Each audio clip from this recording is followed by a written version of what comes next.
नमस्ते. मी प्रांजली. प्रांजल psychology या YouTube चॅनलवर आपले खूप खूप स्वागत आहे.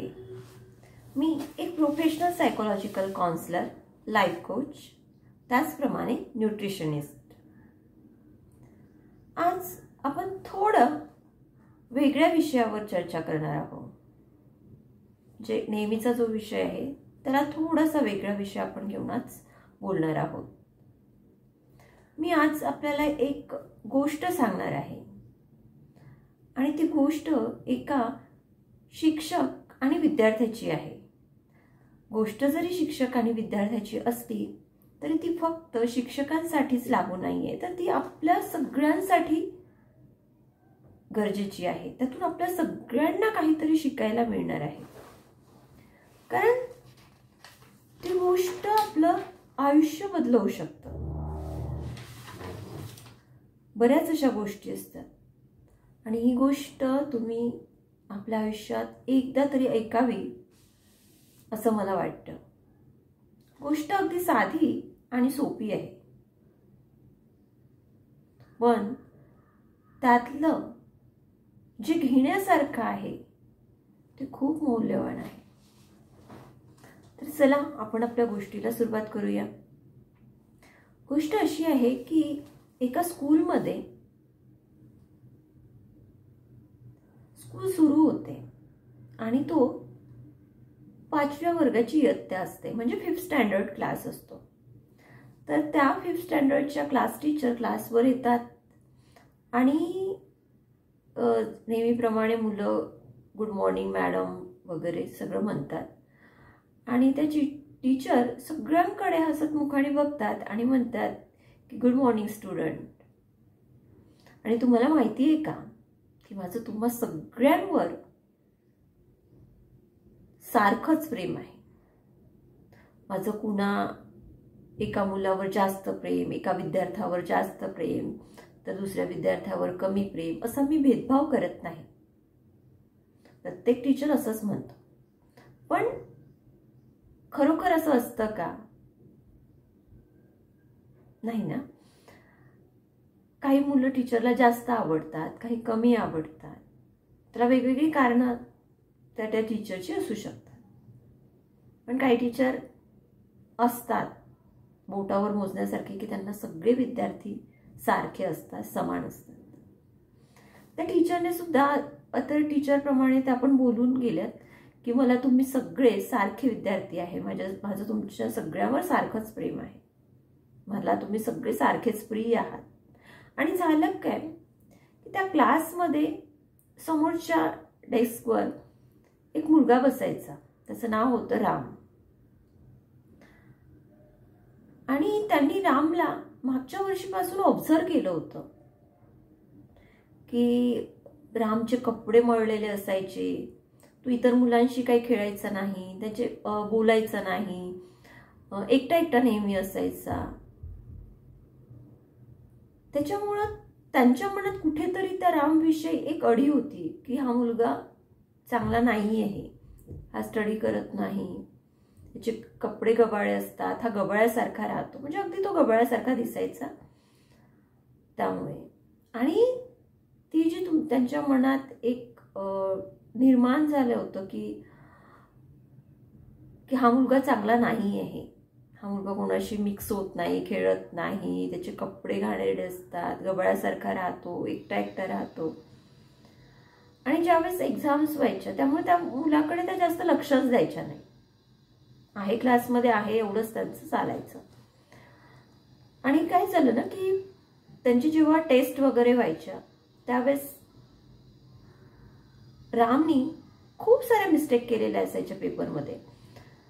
आणि टीचरला, त्या टीचरचं नाव होतं राधा, आणि राधा टीचरला त्याच्या छोट्यातल्या छोट्या मिस्टेक्स काढायला खूप आवडायला लागलं.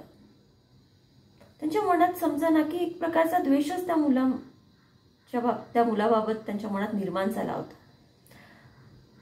आणि त्यांना त्या लाल क्रॉस क्रॉस क्रॉस क्रॉस करण्यात खूप मजा वाटायची. आणि मोठ्या अक्षरात फेल असं लिहायला त्यांना थोडी आतमधून मजा वाटायची, आतून त्यांना आनंद व्हायचा. की नको, हा मुलगा फेल झालेला बरा, काही याला येत नाही, हा गबाळाच राहतो, असा मुलगा नको बाबा मला, असं त्या टीचरचं होतं. पण त्या स्कूलचा एक रूल होता की आधीचे जे वर्ष म्हणजे फर्स्ट स्टँडर्ड पासून ते फोर्थ स्टँडर्डमध्ये प्रत्येक विद्यार्थ्याचा परफॉर्मन्स कसा होता याच्या नोंदी तिथे घेतल्या राहायच्या. त्यांचा रिपोर्ट, एक फाईल प्रत्येकाची तयार केलेली असायची. आणि ॲक्च्युली ऑलरेडी राधा मॅडमला राम आवडायचाच नाही, त्यामुळे त्यांनी काय केलं, रामची फाईल ही सगळ्यात खाली ठेवली की याची आपण सगळ्यात शेवटी बघू काय असणार आहे याच्या फाईलमध्ये म्हणून. आणि त्या एक एक एक एक फाईल शोधत बघत होत्या. शेवटी रामची फाईल आली आणि त्यांनी बघितलं, त्याच्या फर्स्ट स्टँडर्डच्या टीचरनी त्याच्यावर लिहिलेलं होतं की राम हा खूप ब्रिलियंट मुलगा आहे, अतिशय हुशार मुलगा आहे, तो खूप हसतमुख असतो, तो कुठलीही गोष्ट फार तत्परतेने करतो,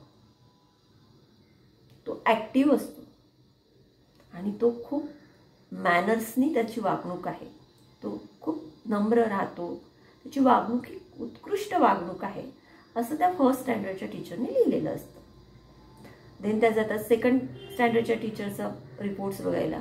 सेकंड स्टँडर्डच्या रिपोर्टमध्ये पण लिहिलेलं असतं की राम हा अतिशय हुशार मुलगा आहे, तो खूप स्टडी करतो, पण त्याची आई आजारी असल्यामुळं तो थोडा विचारांमध्ये असतो, अपसेट असतो, असं सेकंड स्टँडर्डच्या टीचरने लिहिलं असतं. तर थर्ड स्टँडर्डच्या टीचरने लिहिलं असतं की रामच्या आईच्या मृत्यूमुळे त्याच्यावर थोडा वाईट परिणाम झालेला आहे, त्याच्यामुळे तो आपल्याच याच्यात हरवलेला असतो, अभ्यासाकडे त्याचं थोडं दुर्लक्ष होत आहे, तो करण्याचा प्रयत्न करतो, पण त्याचे वडीलही त्याला सपोर्ट करत नाही, समजून घेत नाही, त्यामुळे तो एकटा पडलेला आहे, असं थर्ड स्टँडर्डच्या टीचरने लिहिलं असतं.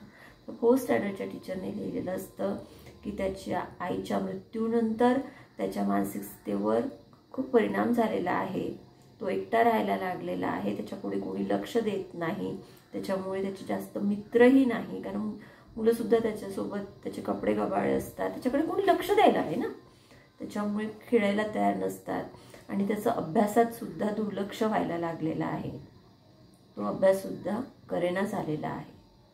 तेव्हा त्याच्याकडे आपल्याला जातीने लक्ष देणं गरजेचं आहे, त्याला ज्या त्या कंडिशनमध्ये तो आहे त्या कंडिशन बाहेर काढणं गरजेचं आहे, असं त्याच्या फोर्थ स्टँडर्डच्या टीचरने लिहिलेलं असतं. आणि जेव्हा राधा टीचर या 4ही वर्षाचा त्याचा परफॉर्मन्स रिपोर्ट बघतात, त्यांना वाईट वाटतं की अरे मी किती चुकीचा विचार करत होती रामबद्दल, त्यांना खूप वाईट वाटतं. आणि तेवढ्यातच 5 सप्टेंबर येतो आणि टीचर डे येतो. आणि टीचर डेला सगळे स्टुडंट राधा मॅडमला खूप छान छान गिफ्ट्स देतात, छान छान कलरफुल पेपर्समध्ये ते गिफ्ट्स रॅप करून देतात, पण रामकडे तर काहीच नसतं. त्याला तर प्रश्न असतो की मी टीचरला टीचर डेला काय गिफ्ट देणार. तेव्हा तो आपल्या आईचं एक ब्रासलेट असतं, एक कडं असतं आईचं की ज्याच्यातले स्टोन्स खडे सुद्धा पडलेले असतात, काही स्टोन्स असतात, काही स्टोन्स पडलेले असतात.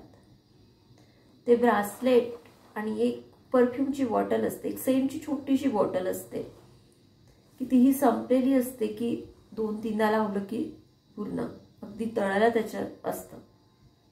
ती बॉटल सेंटची आणि ते कडं तो आपल्या एका कागदी ब्राऊन पेपरमध्ये रॅप करतो आणि टीचरला देतो. टीचरला ऑलरेडी त्याचा रिपोर्ट्स बघून तिचं मत परिवर्तित झालेलं असतं राधा टीचरचं, आणि ती त्याचं जे काही गिफ्ट असतं ते सगळ्या मुलांसमोर ती ओपन करते.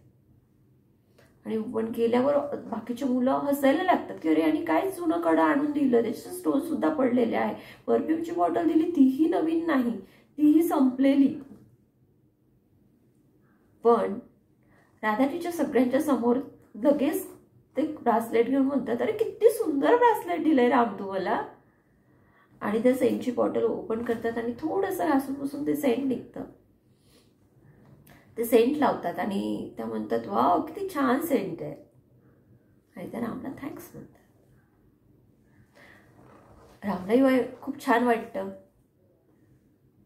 त्या दिवशी स्कूल सुटल्यावर राम स्कूलच्या बाहेर थांबतो आणि राधा टीचरला म्हणतो, राधा टीचर, आज तर तुम्ही मला माझ्या आईसारख्या वाटत होत्या. जरूर मला वाटलं की माझी आईच आहे. तो सेंटचा सुगंध, माझी आई ते सेंट लावायची आणि त्यामुळे तो सेंट तुम्ही लावल्यामुळे मला असं वाटायचं की माझी आईच माझ्या सभोवती आहे. राधा टीचरला पण खूप छान वाटतं. असं करतात 4th स्टँडर्ड होतो आणि राधा टीचर मग तेव्हापासून काय करतात ना, त्यांचा एक बघण्याचा दृष्टिकोन चेंज होतो रामकडे आणि त्या रामकडे जास्त लक्ष द्यायला लागतं, त्याच्या अभ्यासाकडे जास्त लक्ष द्यायला लागतं, त्या शिकवण्याकडे जास्त लक्ष द्यायला लागतं. आणि त्या दिवशीपासून राधा टीचर एका वेगळ्या पद्धतीने शिकवायला लागतात की मुलांना कसं शिकवायचं. नाहीतर त्या अभ्यासक्रम म्हणजे अभ्यासक्रम शिकवायच्या, पण त्या दिवशी त्यांना कळतं की मुलांना आपल्याला कसं अटॅच होऊन शिकवायचं आहे, त्यांचे काय प्रॉब्लेम्स असू शकतात ते जाणून घेऊन प्रत्येक विद्यार्थ्याला थोडं वेगवेगळ्या पद्धतीने आपल्याला हँडल करावं लागतं. आणि वर्षाच्या सरतेशेवटी राम हा त्यांच्या वर्गातील, त्याच्या क्लासमध्ये सगळ्यात हुशार विद्यार्थी बनतो आणि तो फर्स्ट येतो. त्यानंतर राम दुसऱ्या स्कूलमध्ये जातो. हायस्कूलमध्ये तो टॉप 3 मध्ये येतो. त्याच्या स्कूलच्या जे स्कूल असतं तिथे तो टॉप 3 मध्ये येतो.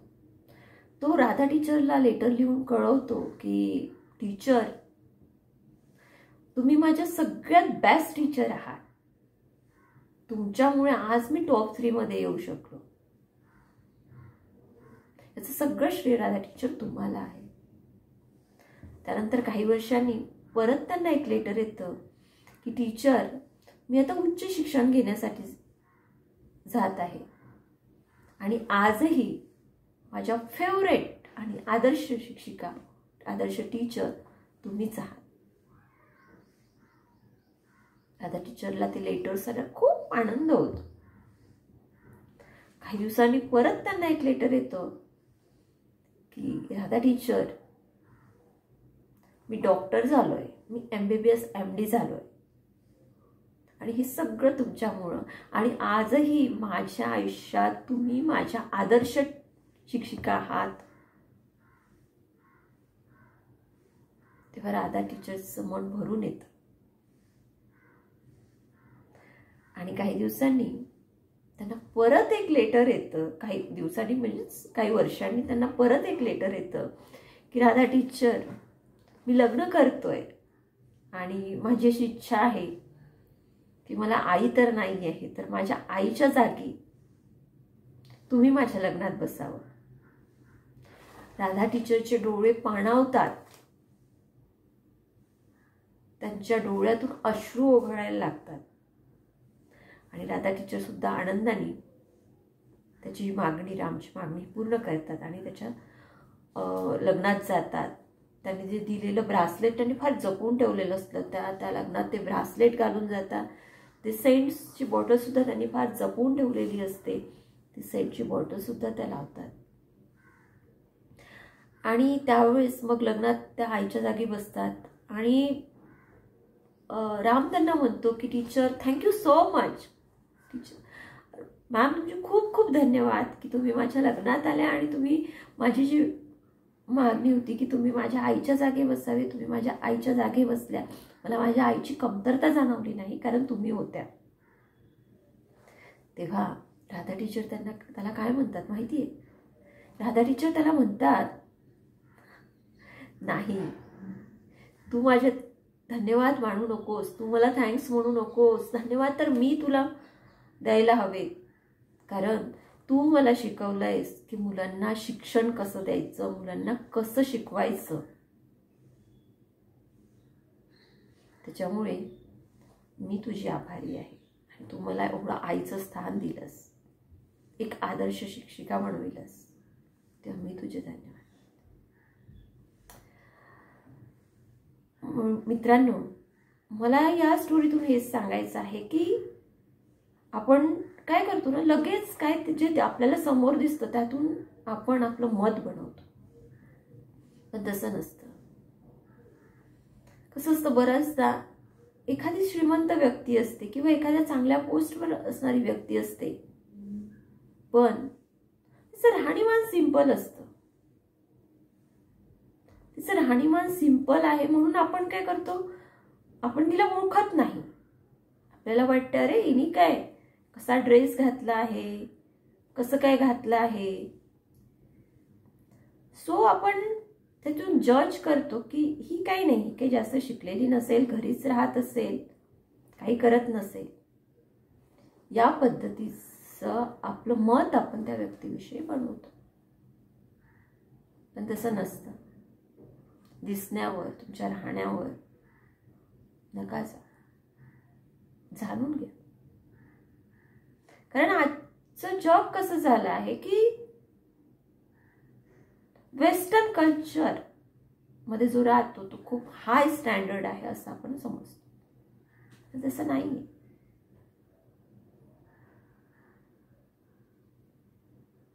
तेव्हा कुठल्याही व्यक्तीविषयी मला इन शॉर्ट हेच सांगायचं आहे की कुठल्याही व्यक्तीविषयी आपलं मत बनविण्याआधी सत्य परिस्थिती काय आहे हे जाणून घ्या आणि त्यानंतरच आपलं मत व्यक्त करा. उगाच कुठलीही गोष्ट बघून अडी मनात निर्माण करून कुणाविषयी जजमेंट करू नका.